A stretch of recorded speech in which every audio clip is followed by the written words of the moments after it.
Welcome to ട്രൈഡൂട്ട്. നമുക്ക് ഇന്നത്തെ ഗോൾഡിന്റെ പ്രൈസ് മൂവ്മെന്റ് അനാലിസിസ് ഒന്ന് നോക്കാം. അതിനുവേണ്ടി വൺ ഡേ ചാർട്ടാണ് എടുത്തിരിക്കുന്നത്. വൺ ഡേ ചാർട്ടിലെ പ്രധാനപ്പെട്ട ഏരിയാസ് മാർക്ക് ചെയ്യുന്നുണ്ട്. ആദ്യമായിട്ട് മാർക്ക് ചെയ്യുന്ന ഒരു സപ്പോർട്ട് ഏരിയ ആണ്. ഈ ഒരു സപ്പോർട്ട് ഏരിയ വീക്കിലിയിൽ മാർക്ക് ചെയ്താണ്. വീക്കിലി അനാലിസിസ് കണ്ട ആളുകൾക്ക് മനസ്സിലാവും. അതുപോലെ തന്നെ ഇപ്പോൾ മാർക്കറ്റ് നിൽക്കുന്നതിന്റെ തൊട്ട് മുകളിൽ ഒരു ഇംബാലൻസ് ഉണ്ട്. ആ ഒരു ഇംബാലൻസിനെ മാർക്ക് ചെയ്തിടുന്നുണ്ട്. നോക്കിയാൽ കാണാം ഈ രണ്ട് ക്യാൻഡിൽസ് തമ്മിൽ ഒരു ചെറിയൊരു ഗ്യാപ്പ് ഉണ്ട്. ആ ഒരു ഇംബാലൻസിനെ മാർക്ക് ചെയ്തിടുന്നത് ഇംബാലൻസ് ആയിട്ടാണ് ഇങ്ങനെ മാർക്ക് ചെയ്തിടുന്നത്. ചെറിയ ടൈം ഫ്രെയിമിലേക്ക് പോകുന്ന സമയത്ത് ചിലപ്പോൾ ഒരുപക്ഷെ ക്ലിയർ ആയിട്ടുള്ള മറ്റെന്തെങ്കിലും റെസിസ്റ്റൻസ് ആയിട്ട് കിട്ടാൻ സാധ്യതയുണ്ട്. അപ്പോൾ ഇനി മാർക്ക് ചെയ്യുന്നത് ഈ ക്യാൻഡിലിന്റെ ലോയാണ്. ഈ ക്യാൻഡിലിന്റെ ലോയുടെ പ്രത്യേകത കഴിഞ്ഞ വീക്കിന്റെ ലോയാണ്. അപ്പൊ അതുകൊണ്ട് അതിനെ മാർക്ക് ചെയ്തിടുന്നുണ്ട്. അപ്പൊ ഇത്രയാണ് പ്രധാനപ്പെട്ട ഏരിയാസ് വൺ ഡേ ചാർട്ടിൽ മാർക്ക് ചെയ്തിടുന്നത്. ഇനി നമുക്ക് ചെറിയ ടൈം ഫ്രെയിമിലേക്ക് പോവാം. അതിനു മുന്നേ പ്രധാനപ്പെട്ട ന്യൂസുകൾ എന്തെങ്കിലും ഉണ്ടോ എന്നുള്ളത് നോക്കാം. ഇത് നോക്കുന്ന സമയത്ത് ഒരു ന്യൂസ് വരുന്നുണ്ട്. ഇന്ത്യൻ സമയം 8:30 PM ISM മാനുഫാക്ചറിംഗ് PMI ആണ് വരുന്നത്. അതിന്റെ പ്രീവിയസ് ഫിഗർ എന്ന് പറയുന്നത് 50.9ഉം ഫോർകാസ്റ്റ് എന്ന് പറയുന്നത് 50.6 ആണ്. അതായത് പ്രീവിയസിനേക്കാളും താഴെയാണ് ഫോർകാസ്റ്റ് വന്നിരിക്കുന്നത്.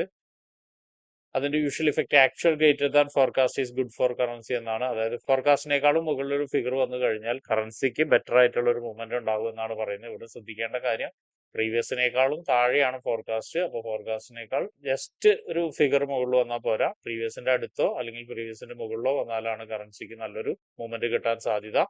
ഇനി നമുക്ക് ചാർട്ടിലോട്ട് പോവാം. ചാർട്ടിൽ വന്ന് ചെറിയ ടൈം ഫ്രെയിമിലേക്ക് വരുന്ന സമയത്ത് നമ്മൾ നേരത്തെ വരച്ചിരിക്കുന്ന ഇംബാലൻസ് എന്ന് പറയുന്ന ഏരിയ വളരെ സ്ട്രോങ് ആയിട്ടുള്ള ഒരു റെസിസ്റ്റൻസ് ഏരിയ ആയിട്ട് നിൽക്കുന്നുണ്ട്. നോക്കിയാൽ കാണാം മൾട്ടിപ്പിൾ ടൈം മാർക്കറ്റ് ഇവിടെ വന്ന് ഹിറ്റ് ചെയ്തതാണ്. ഹിറ്റ് ചെയ്തിട്ടാണ് താഴോട്ടേക്ക് വന്നിരിക്കുന്നത്. അപ്പൊ ഈ ഒരു ഏരിയനെ റെസിസ്റ്റൻസ് ആയിട്ട് മാർക്ക് ചെയ്തിടുന്നുണ്ട്. അതുപോലെ തന്നെ അതിന്റെ മുകളിൽ മറ്റൊരു റെസിസ്റ്റൻസ് ഏരിയയും കൂടി ഉണ്ട്. ഈ ഒരു ഏരിയയാണ്. അവിടെ നോക്കിയാൽ കാണാം മൾട്ടിപ്പിൾ ടൈം മാർക്കറ്റ് വന്നിട്ടുണ്ട്. അതിനെയും റെസിസ്റ്റൻസ് ആയിട്ട് മാർക്ക് ചെയ്തിടുന്നുണ്ട്. പിന്നെ അതിന്റെ താഴെ ഇമ്പോർട്ടന്റ് ആയ ഒരു ഇംബാലൻസ് കിടക്കുന്നുണ്ട്. ഈ ഒരു ഏരിയ നോക്കിയാൽ കാണാം ഇവിടെ ഒരു ഇമ്പോർട്ടന്റ് ആയ ഒരു ഇംബാലൻസ് കിടക്കുന്നുണ്ട്. ഒരുപക്ഷെ നമുക്ക് 50 മിനിറ്റ്സിലോട്ട് വരുന്ന സമയത്ത് ചിലപ്പോൾ കൂടുതൽ ക്ലിയർ ആയിട്ട് കിട്ടും. അപ്പൊ നമുക്ക് 50 മിനിറ്റ്സിലോട്ട് മാർക്ക് ചെയ്തിടാം.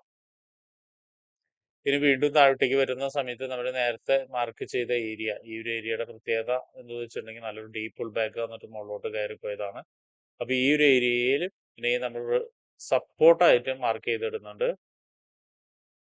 മാത്രമല്ല ഈ ഏരിയയിൽ നിന്ന് നല്ലൊരു ബ്രേക്ക്ഔട്ട് കിട്ടിയിട്ടാണ് മാർക്കറ്റ് മുകളിലോട്ട് പോയിരിക്കുന്നത്. അപ്പൊ അവിടെ ബയേഴ്സിന്റെ പ്രസൻസ് കൂടാനുള്ള സാധ്യത ഉണ്ട്. അപ്പൊ അതിനെ ഒരു സപ്പോർട്ടായിട്ട് മാർക്ക് ചെയ്തിടുന്നുണ്ട്. ഇത് നോക്കിയാൽ കാണാം ഈ ഒരു ട്രെൻഡ് ലൈൻ ഉണ്ടായിരുന്നു. ആ ട്രെൻഡ് ലൈനെ ബ്രേക്ക് ചെയ്തിട്ടാണ് മാർക്കറ്റ് ഗ്യാപ്പ് അപ്പ് ഓപ്പണിംഗ് തന്നിരിക്കുന്നത്. ഒരുപക്ഷെ ട്രെൻഡ് ലൈനിലേക്ക് ഒരു സപ്പോർട്ട് വരാനുള്ള സാധ്യത കൂടുതലാണ്. അങ്ങനെയാണെങ്കിൽ ഈ ഒരു ഏരിയ സപ്പോർട്ടായിട്ട് ആക്ട് ചെയ്യാനുള്ള സാധ്യത ഉണ്ട്. അപ്പൊ ഇത്രയാണ് പ്രധാനപ്പെട്ട ഏരിയാസ് 1 ഹവറിൽ മാർക്ക് ചെയ്തിടുന്നത്. ഇനി നമുക്ക് 50 മിനിറ്റ്സിലോട്ട് പോയിട്ട് എൻട്രി സാധ്യതകളൊന്ന് നോക്കാം.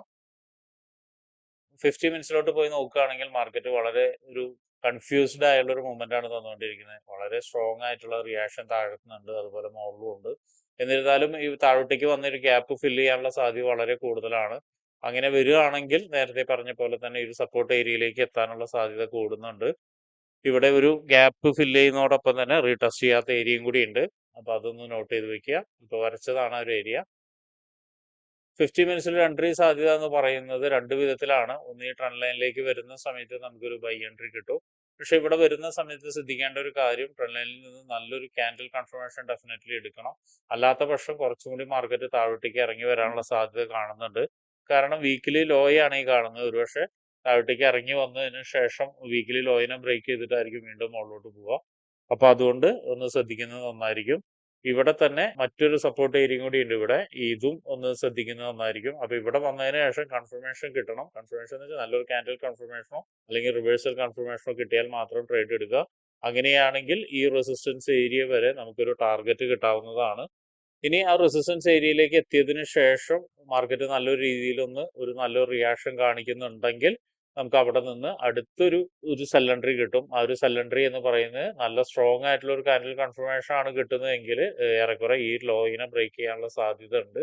ലോയിനെ ബ്രേക്ക് ചെയ്ത് കഴിഞ്ഞാൽ വീണ്ടും താഴോട്ടേക്ക് വന്ന് ഈ ഒരു സപ്പോർട്ട് ഏരിയയിലേക്ക് വീണ്ടും എത്താനുള്ള സാധ്യതയുണ്ട്. ഒരുപക്ഷെ ഈ സപ്പോർട്ട് ഏരിയയിലേക്ക് ഇന്ന് എത്തുമെന്ന് അറിയില്ല. എന്നിരുന്നാലും ഇത് സാധ്യത വളരെ കൂടുതലാണ്. ഇന്നോ നാളെയായിട്ട് സാധ്യത വളരെ കൂടുതലാണ്. അപ്പോൾ അതുകൊണ്ട് ആ ഒരു ഏരിയനെ നോട്ട് ചെയ്യുന്നത് നന്നായിരിക്കും. ഇനി അടുത്തൊരു ചാൻസ് എന്ന് പറയുന്നത് റെസിസ്റ്റൻസ് ഏരിയനെ നല്ലൊരു ക്യാൻഡിലോടുകൂടി ബ്രേക്ക് ചെയ്ത് സസ്റ്റെയിൻ ചെയ്യാന്നുള്ളതാണ്. സസ്റ്റെയിൻ ചെയ്യാന്ന് പറയാനുള്ള കാരണം ഇവിടെ നോക്കിയാൽ കാണാം മൾട്ടിപ്പിൾ ആയിട്ട് പലതവണ മാർക്കറ്റ് വന്നതാണ്. അപ്പോൾ ഒരുപക്ഷെ മാർക്കറ്റ് ഒന്ന് ബ്രേക്ക് ചെയ്തതിന് ശേഷം പിന്നത്തെ ക്യാൻഡിൽ താഴോട്ടേക്ക് എൻഗൾഫിംഗ് കിട്ടാനോ അല്ലെങ്കിൽ നല്ലൊരു റിജക്ഷൻ ക്യാൻഡിൽ കിട്ടാനോ സാധ്യതയുണ്ട്. അങ്ങനെ റിജക്ഷൻ ക്യാൻഡിൽ കിട്ടിയാൽ നേരത്തെ പറഞ്ഞ പോലെ ഈ ഒരു എൻട്രി അവിടെ വർക്ക് ആവാനുള്ള സാധ്യത കാണുന്നുണ്ട്. എക്സ്പെഷ്യലി ഈ ലൈനിന്റെ താഴെ വർക്ക് ആവാനുള്ള സാധ്യത കാണുന്നുണ്ട്. അപ്പൊ അതൊന്നും നോട്ട് ചെയ്ത് വെക്കുക. ഇനി ഇവിടെ സസ്റ്റെയിൻ ചെയ്തിട്ടുണ്ടെങ്കിൽ, അതായത് നല്ല ക്യാൻഡിൽ ബ്രേക്ക് ചെയ്തു, പിന്നെ ഒരു റീടെസ്റ്റ്, ഒരു വീക്ക് റീടെസ്റ്റ് ആണ് വരുന്നതെങ്കിൽ ഇവിടെ നിന്ന് നമുക്ക് അടുത്തൊരു എൻട്രി സാധ്യത കാണുന്നുണ്ട്, ബൈ എൻട്രി. അങ്ങനെയാണെങ്കിൽ ഇവിടെ നിന്ന് നമുക്ക് ഏറെക്കുറെ ടാർഗറ്റ് ഈ റെസിസ്റ്റൻസ് വരെ വയ്ക്കാം. ആ റെസിസ്റ്റൻസ് ബ്രേക്ക് ചെയ്തിട്ടുണ്ടെങ്കിൽ പിന്നെ മാർക്കറ്റ് ടാർഗറ്റ് ചെയ്യുന്ന ഏരിയ ഒരുപക്ഷെ ഇവിടെ ആയിരിക്കും. അതിനെ ഒന്ന് നോട്ട് ചെയ്ത് വെക്കുന്നത് നല്ലതാണ്.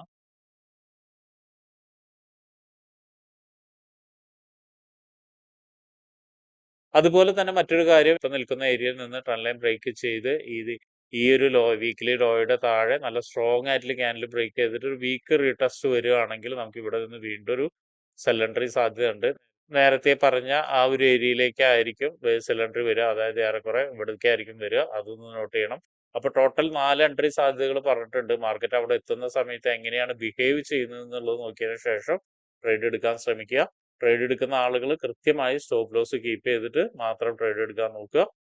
അപ്പൊ ഇങ്ങനെയുള്ള കാര്യങ്ങളൊക്കെ നിങ്ങൾക്ക് പഠിക്കാൻ താല്പര്യമുണ്ടെങ്കിൽ ട്രേഡ് റൂട്ടുമായിട്ട് ബന്ധപ്പെടാം. അത് ഫ്രീ ആയിട്ട് ട്രേഡിങ്ങിന്റെ കാര്യങ്ങളൊക്കെ നിങ്ങൾക്ക് പഠിക്കാവുന്നതാണ്. അതിനു വേണ്ടിയിട്ട് ഈ വീഡിയോയുടെ ഡിസ്ക്രിപ്ഷനിൽ ഒരു ഗൂഗിൾ ഫോം കൊടുത്തിട്ടുണ്ട്.